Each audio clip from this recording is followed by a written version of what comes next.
people uh, misinterpret or the Vedanta, the Vedic values with religion. Now, Vedic values are absolutely nothing to do with any religion.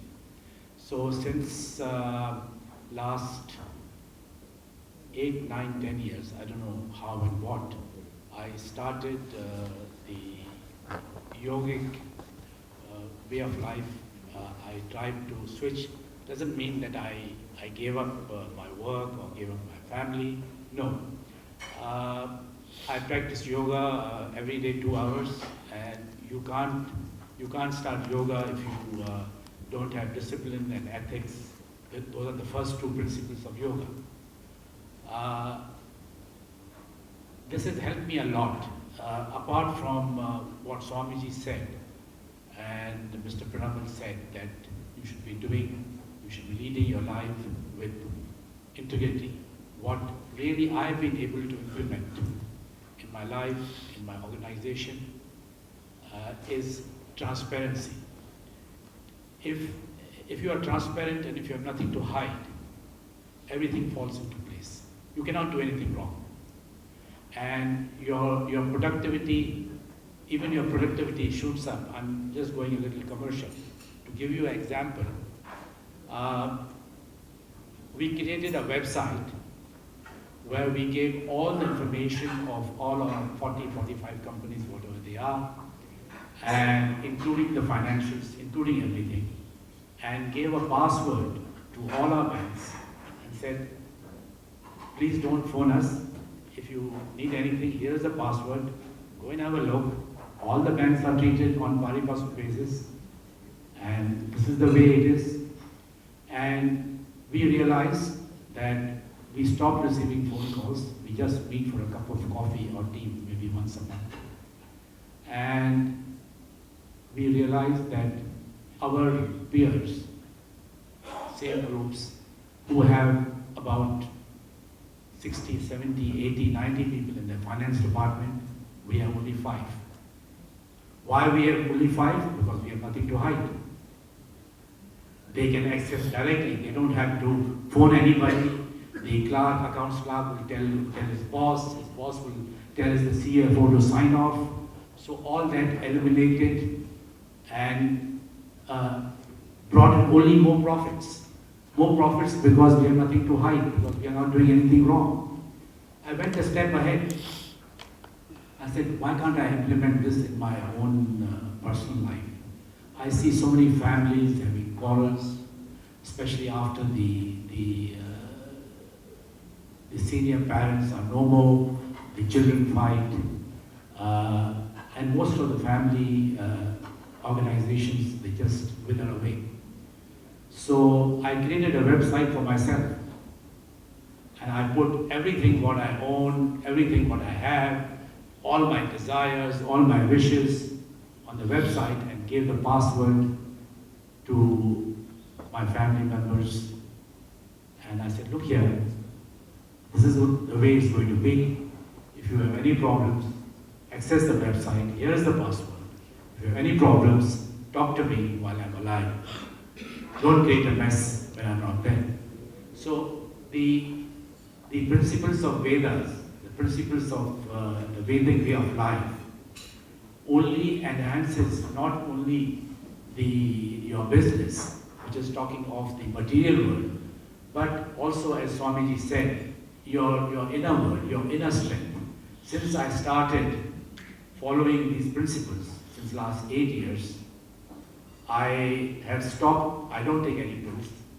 I don't take cholesterol. I don't take diabetic pills. Everything has stopped. Just stopped. My blood test is perfect. So even from the health angle, is going to help all of you a lot. If you have nothing to hide, if you don't do anything wrong, it's not that you have to do anything wrong and you have to hide. Of course, everybody has their business secrets or patents and so on and so forth. But if you follow the Vedic principles into your business, into your life, your profits, I guarantee you, will only shoot up. Because there will be no greed, you will not be overtrading. You will not go wrong. Of course, I've learned this the hard way. I've also, once upon a time, I came to Dubai 48 years back. And why did I come here?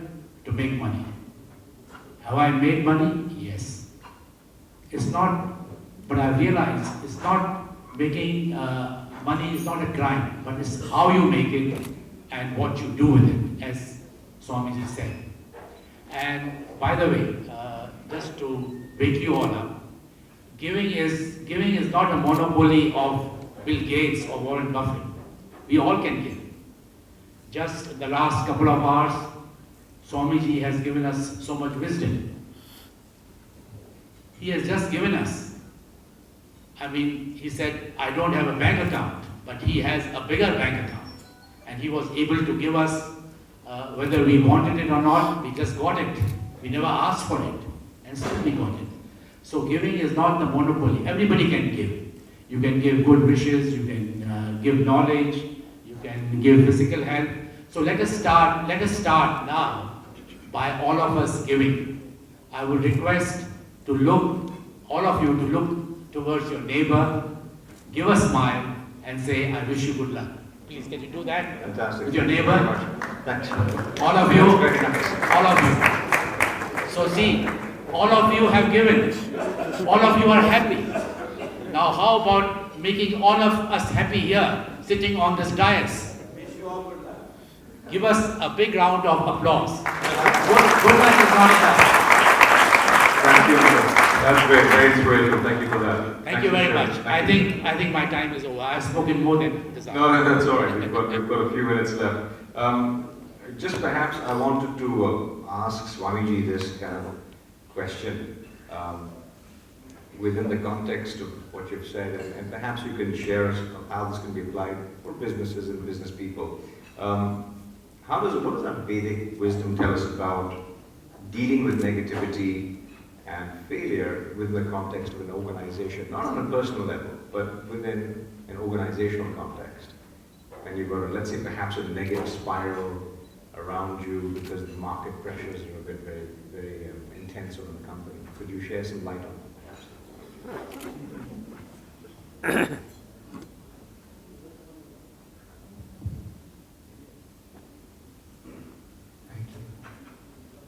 Vedic wisdom teaches us to focus on the larger picture of our life and circumstances, and specific incidents, specific situations or challenges should always be seen in relationship to the larger picture.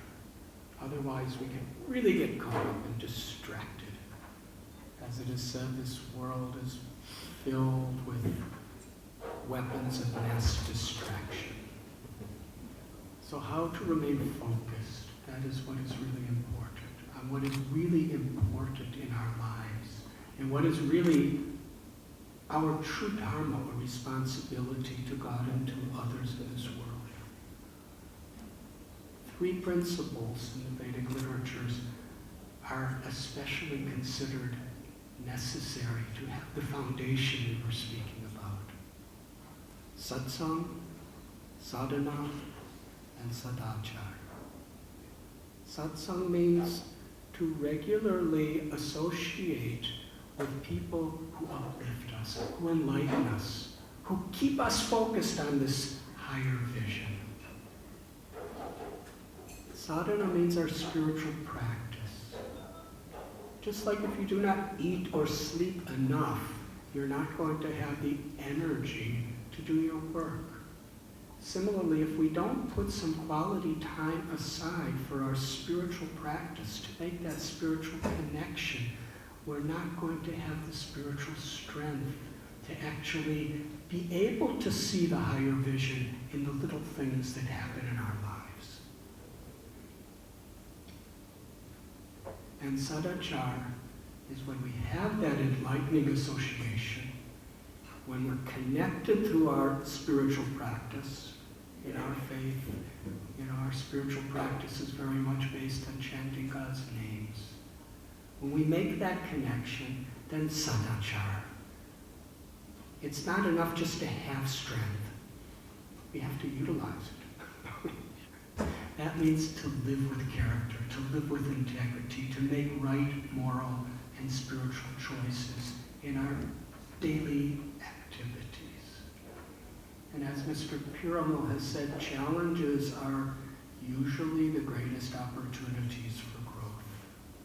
And the bigger the crisis and challenge, the more opportunity there is to really be creative. Necessity is often the mother of invention.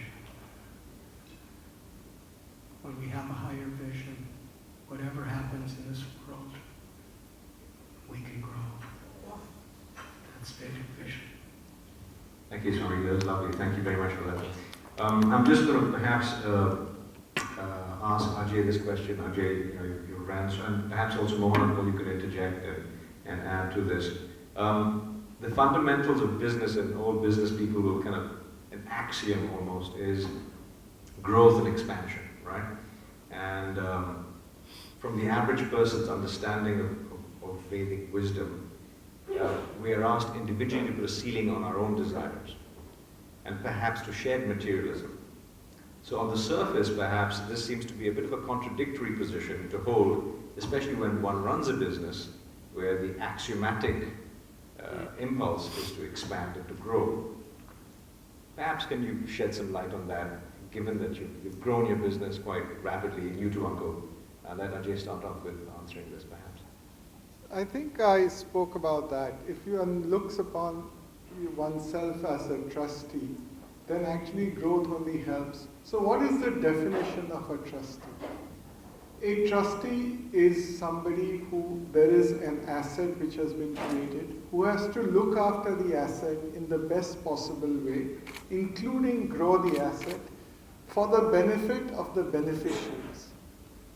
So if one looks at oneself as a trustee, whether you're a trustee to your shareholders, whether you're a trustee to your employees, to society, to your customers, your job as a trustee is really to see how you can increase that wealth or the asset for the benefit of them. I think that is what the Gita talks about, or that's what the Vedic wisdom talks about, is trustee and trusteeship.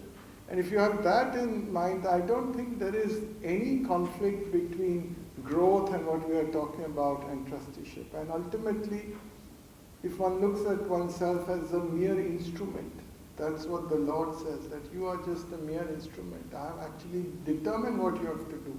So then there's no challenge at all. I think it's in complete harmony. Mohan, would you like to add something to that, perhaps?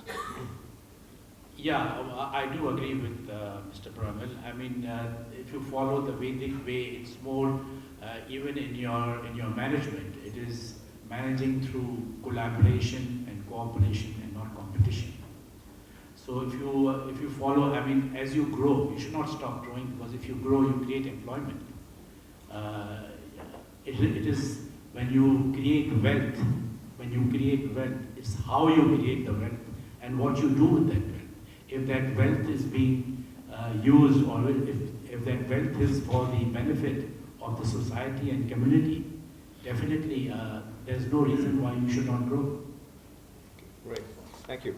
Kind of leads me to the next question, which is, do you think, I mean, I think this has been answered in many ways, but do you think worldly material success mandatorily means to give back to society?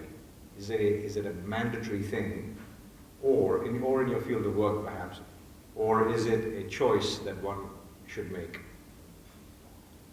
Me. Well, I mean, I'd start off with you. Your field of work, Maharaj. You see, each of us, we have something to give. Of course, it's mandatory. But where to give? For example, each of us, we love. But who I fall in love with, someone very beautiful. I love. And I respect whom I respect, one who is intelligent, I respect him. Whom I care for, one who is rich, I care for him. But here we have to love somebody who is ugly. Have we learned to love somebody who looks ugly? That has to be practiced. Have we learned to respect somebody who is not intelligent, just ignorant? That is giving. Have we learned to care to somebody who is bereft of riches?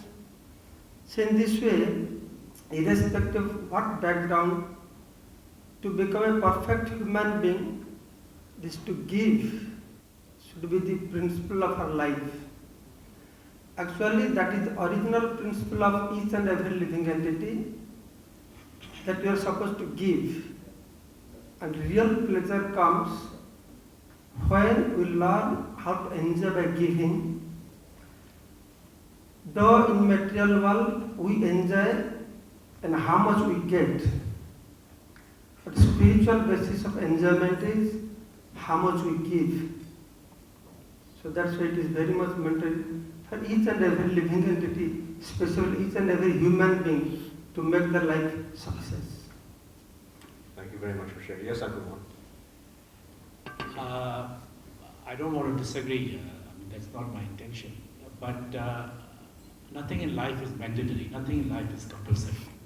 As we are seeing in today's world, it's all choice. It's all choice. So definitely you have a choice. But everybody in this world wants to. His main objective is to be happy. And the shortest cut to happiness is giving. And you can give anything. So if you look from your personal angle, personal benefit, you should realize that this is the shortest cut. And if you really want to be happy, you have to give.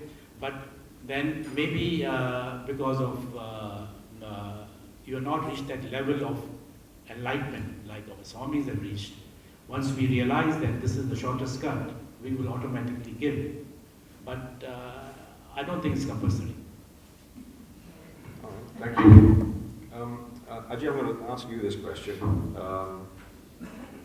A number of leadership and management theories which have been put forward today do echo and do borrow from the teachings of our ancient Vedic wisdom, that leaders of effective organizations take care of the whole person, which means nurturing an employee's heart, mind, body, and spirit.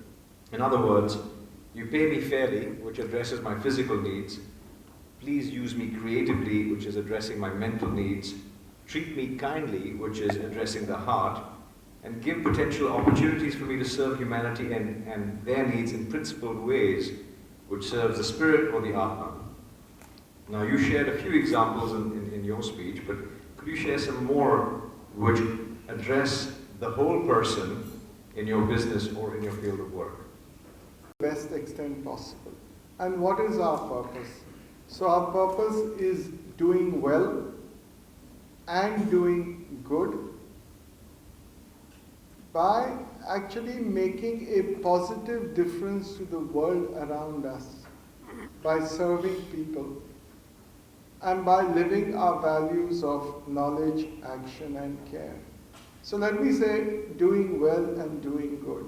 We believe that whatever we do, whether we are in business or whether it is a foundation which does charitable activities, we have to do well in it.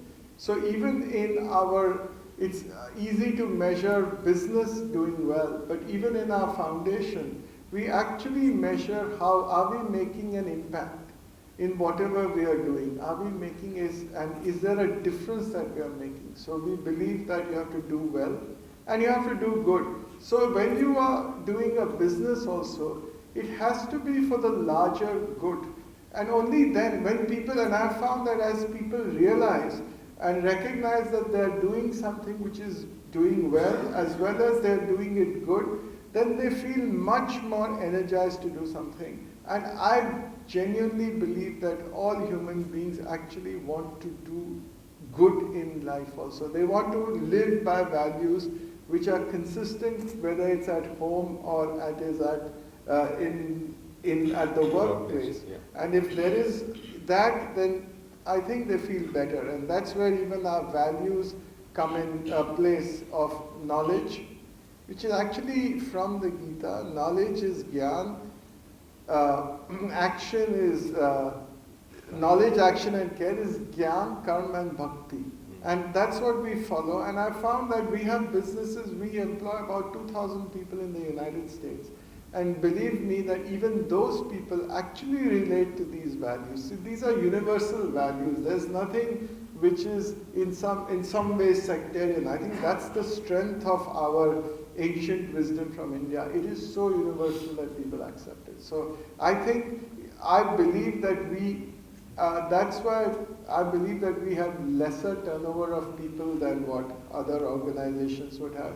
And we seem to attract those people who are consistent with their values. I think we seem to attract them and they continue to remain. Fantastic. I do agree with Ajay 100%. I mean, when you have these values, your staff turnover ratio is very low. Like, say in the Al-Sharawi group, we have 8,000 employees, and our staff turnover ratio is about, last year was 4.5%. So once you do implicate, you have a certain way of management and certain values, you will really benefit. Thank you. Razvan Swamiji Maharaj, I just wanted to ask you a question. This is again about perhaps discipline and the challenges you faced when you hitchhiked or walked all the way from Europe through Afghanistan, and read your book, it's fantastic, to India. And there were instances where, at that point in time perhaps, the crystallization of the spiritual path was not very clear. It was a bit foggy. Correct me if I'm wrong. But you kept on going, right? And you essentially stayed on task until you got to India. Those moments, what was that fountainhead within you, okay, which you drew on, which perhaps was not so well articulated as it became later when you met with your guru? But what was that fountainhead that wellspring that you basically held on to and kept going in spite of all those difficulties to make it to India? And also at India you had the shock of being actually rejected not to come through the border. Can you just share some of those personal insights?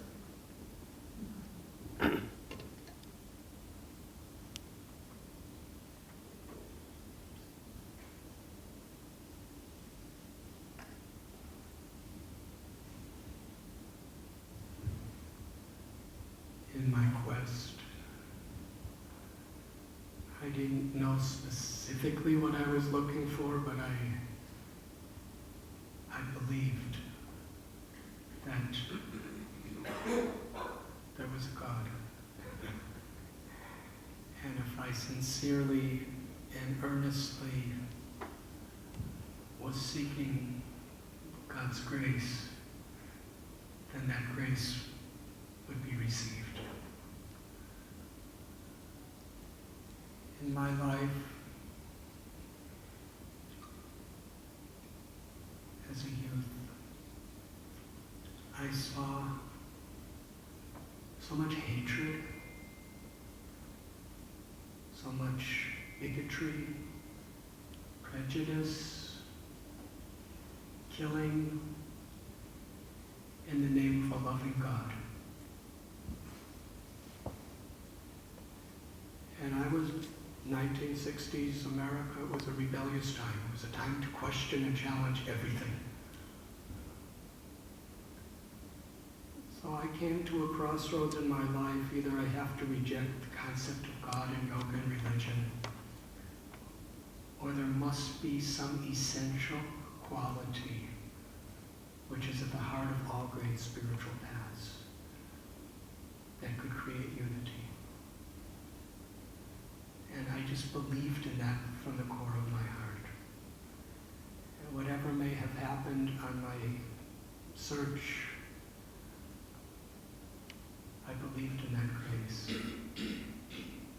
You don't give it a name. You just believed in a concept at that point, was it? I believe that God's grace was the most powerful thing in the universe. And how to connect to that grace was my life's mission. Fantastic. Well, that's definitely something which, if all of us can just tap into that wellspring, that would make a life a lot easier. I think we've just wrapped up. I think there's not really much more to add from this wonderful speech that we've had by these two very distinguished personalities. And I thank you all very much, and Uncle Mohan for being here on such short notice and taking up the challenge of being part of this forum. And Maharaj, to you, I thank you for this wonderful talk, and also you, Maharaj, for being here.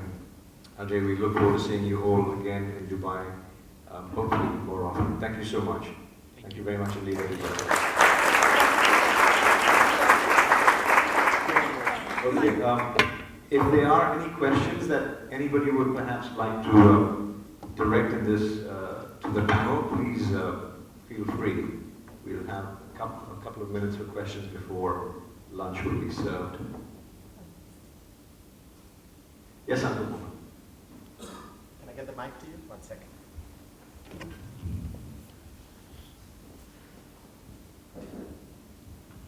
Swami, Hari Om. It's very interesting that you and many others who are there now to pass the message to one and everyone. I just want one thing, that everybody talks of service. And they know it's happening all the time. How do we finally put it into action? Now, for instance, everybody knows that the message in nature is coming through very clear. He gives us air to breathe. We take out the dirty air. He gives us again the fresh air, day and night, without asking anything. And at the same time, he's giving a message. I'm serving you when you're sleeping, you're driving. Why don't you do the same? The sun serves everybody. The gravity serves everybody. The question is, everybody knows this, but how do you put this into action so they will actually do it?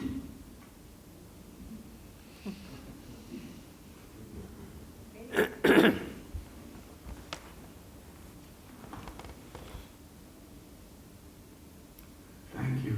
You answered your own question better than I could answer it, but I'll try to say something more. Yes, we, like little infant children, whoever we are completely dependent on Mother Nature and our Supreme Father or God. Like a baby cannot survive without the love of the mother and father, we are helpless, dependent on the sunlight, on the air. You know, really good here in Dubai and the rain. To be grateful, to have gratitude for the gifts we receive is real humanity. To be great begins with being grateful. And how do we express our gratitude for every breath of air we're given? By sharing, by being an instrument of that grace in whatever we may do. That is true gratitude, to be an instrument of the grace that we are receiving. Seva.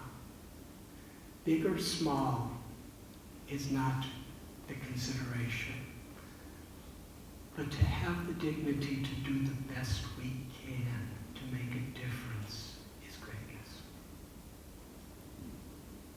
In the great Vedic scripture, Ramayana, we find Hanuman.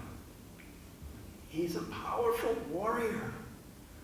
In building a bridge across the sea, he was lifting gigantic mountaintops. And as he was doing that, he was doing it in the seva, or service of Ram. There happened to be a little spider in front of him.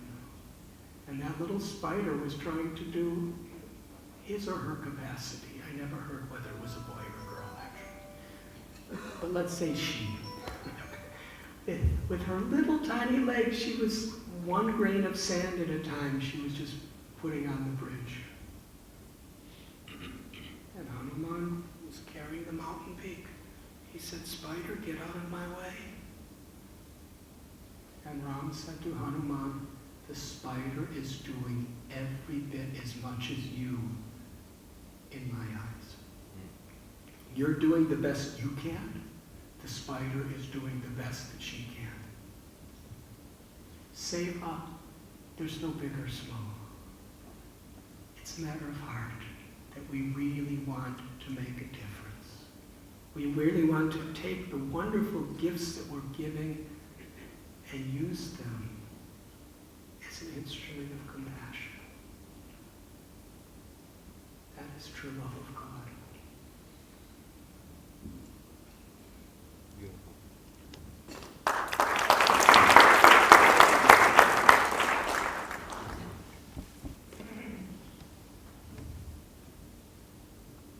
You want us?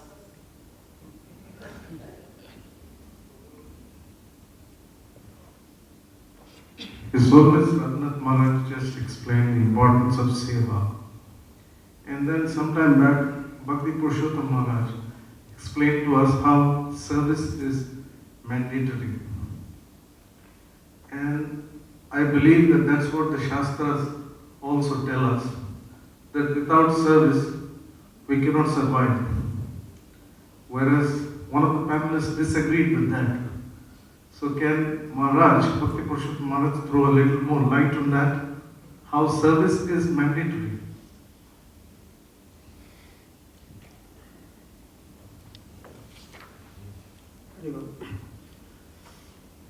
You see, constitutionally, each and every living entity want to be happy. We are constitutionally known as Sat Chit Ananda. So, to be happy means we have to love. Love is the source of happiness. And love means you serve without expecting anything. So that is the constitutional position of God. The service is such an integral part of our life. Even if the Supreme Personality of Godhead who is served by everybody, he enjoys by serving to his devotee. So in this way, you see, you have to serve. Without service and without expecting, if you serve, that gives the real pleasure. So in this way, I think the service, because why it is integral part, why it is mandatory? Because who doesn't want to be happy? You want to be happy? Is that mandatory? If happiness is mandatory, then service is mandatory. That's it. Very simple philosophy.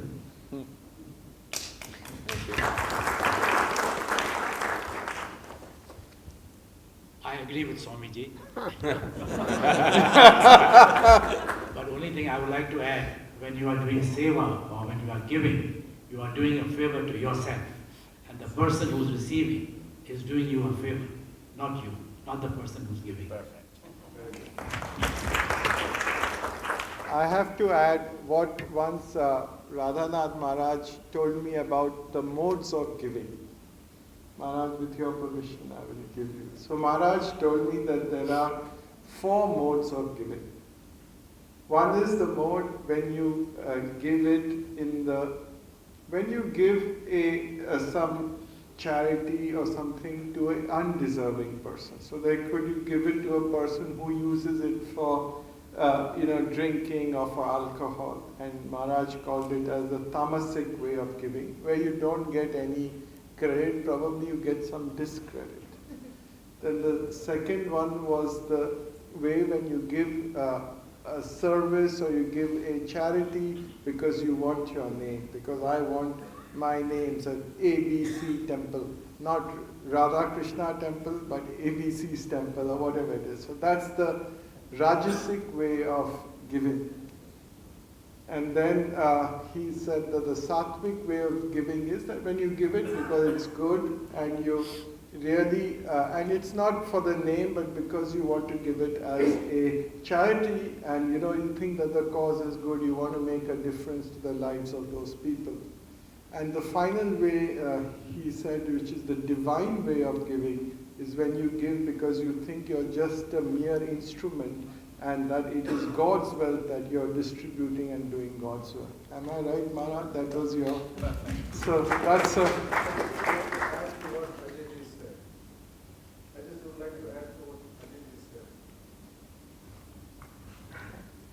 I think now this has defined well as to what really giving is. That sattvic giving leads to purification. And therefore I again disagree with the panelists who said that giving is for the benefit of yourself and not the receiver. The receiver, if he receives the right thing, then it becomes purification for him. And it's purification for the giver as well. No, he is doing you a favor by receiving. Yeah. I said, you are not doing him a favor. This is what I said. Perfect. So they're doing favor to each other. Okay, brilliant. Okay, People think, when people give, people think I'm doing a favor. No. Because he is giving you happiness by receiving. It seems we have time for just one last question. This man's been pretty persistent with his arm. Yeah.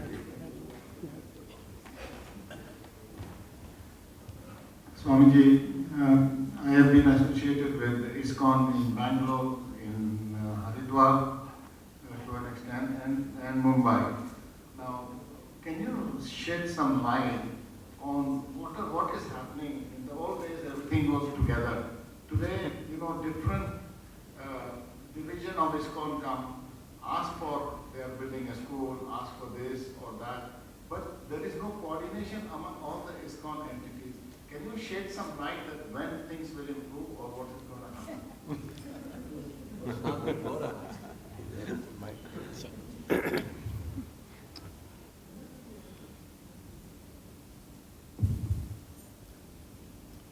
Thank you very much. I'm sorry, I have to ask because there is some confusion. No, actually, challenges are good opportunities to grow, so we have many challenges. But there is a principle of unity and diversity. Because in this world there is limitless diversity. Different nations, different castes, different religions, different sexes, different economic statuses of society, different species.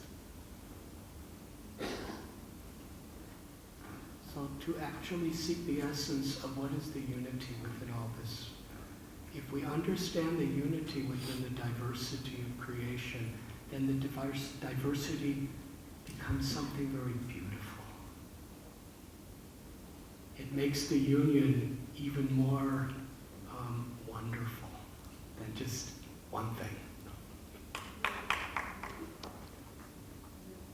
So I think all of us, whatever our spiritual path, we are always challenged with looking for the essence of that unity within the beauty of diversity. And we'll try our best. Thank you. Thank you very much.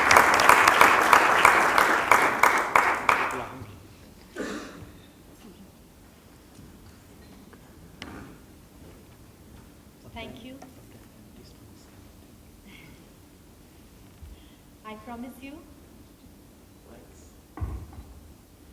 I promise you now we will not be very long. I take this opportunity to thank all the four panelists and Mr. Sanjay Matkani for leading such an interesting, exhilarating discussion. We've learned much and I don't even want to attempt to summarize. But truly we've learned a lot on the art of giving, and knowing that this will truly give us true happiness, true satisfaction by feeling ourselves as trustees, by being open and having nothing to hide, and by taking time out for spiritual practices every day to make our foundation very strong, and therefore not falling prey to the weapons of mass destruction which we are all facing today. So with that, thank you very much. I now request you to kindly take your seats, and the only thing that we have left is our final presentation on the Artha Forum, and for that I will request Mr. Sanjeev Maheshwari and Mr. Rajiv Srivastava. Yes, will you all kindly just give us a little brief on what the Artha Forum is about, and to just tell you who these distinguished people are. Mr. Rajiv Srivastava is the founder and managing partner of the Basil Fund. Rajiv has had more than 23 years of very successful global operating and investing experience in the US, Asia and Europe. And Mr. Sanjeev Maheshwari, he has been a partner and he is the CFO of the Basil Fund. And together we have had this vision of creating this meaningful group called the Artha Forum to bring about a change in this world that we live in today. So we are all here thanks to their vision, and without saying anything more, I will request Mr. Sanjeev Maheshwari to give a short presentation along with Mr. Rajiv Srivastava, and perhaps you will tell us when to put the audiovisual on as well during the course of your presentation.